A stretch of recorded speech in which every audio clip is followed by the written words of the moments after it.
ముఖ్యమంత్రి గారు ఈ జిల్లా లిటరల్లీ నాగర్ కర్నూలు జిల్లానే కొండారెడ్డిపల్లి ఆయనది జన్మస్థానం.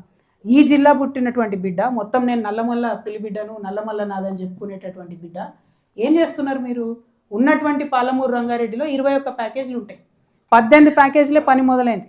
ఆ పాలమూరు రంగారెడ్డిలో 3 ప్యాకేజీలు తీసి పడేశారు. అంటే రంగారెడ్డి ఎగిరిపోయింది, వికారాబాద్ ఎగిరిపోయింది.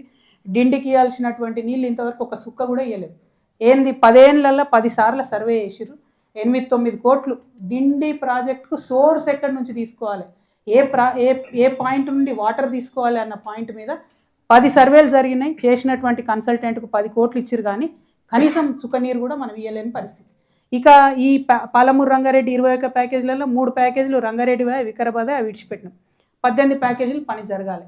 ఈ 18 ప్యాకేజీలలో రేవంత్ రెడ్డి గారు ఏం చేశారు? మళ్ళీ ఈ నారాయణపేట కోడంగల్ అని చెప్పి కొత్త స్కీమ్ పెట్టి దానికి ఇంటేక్ పాయింట్ ఎక్కడ పెట్టుకున్నాడు? ఆయన భీమాలో పెట్టుకున్నాడు. మేము ఇప్పటికి కూడా డిమాండ్ చేస్తున్నాం. గతంలో మనం నారాయణపేటలో కానుకుర్తికి వచ్చినప్పుడు కూడా చెప్పినాం, మీరు ఇంటేక్ పాయింట్ జూరాల పెట్టుకుంటే మనకు ఎక్కువ వాటర్ వాడుకునే అవకాశం ఉంటుంది. ఈ జిల్లా బిడ్డ అయి ఉండి జూరాలను వాడుకోకుండా, జూరాల నుండి ఎక్కువ నీళ్ళు తీసుకోకుండా భీమా నుండి పెట్టుకొని మళ్ళీ దాన్ని పాలమూరు రంగారెడ్డిలో భాగం చేస్తే ప్రత్యేకమైన లాభం ఏం లేదు. అంటే ఈయన కూడా గురువును సాటిస్ఫై చేయడానికే పాలమూరు ప్రాజెక్టులను కంప్లీట్గా పక్కకు పెట్టినట్టు రేవంత్ రెడ్డి గారి విషయం మనకు అర్థమవుతున్నది.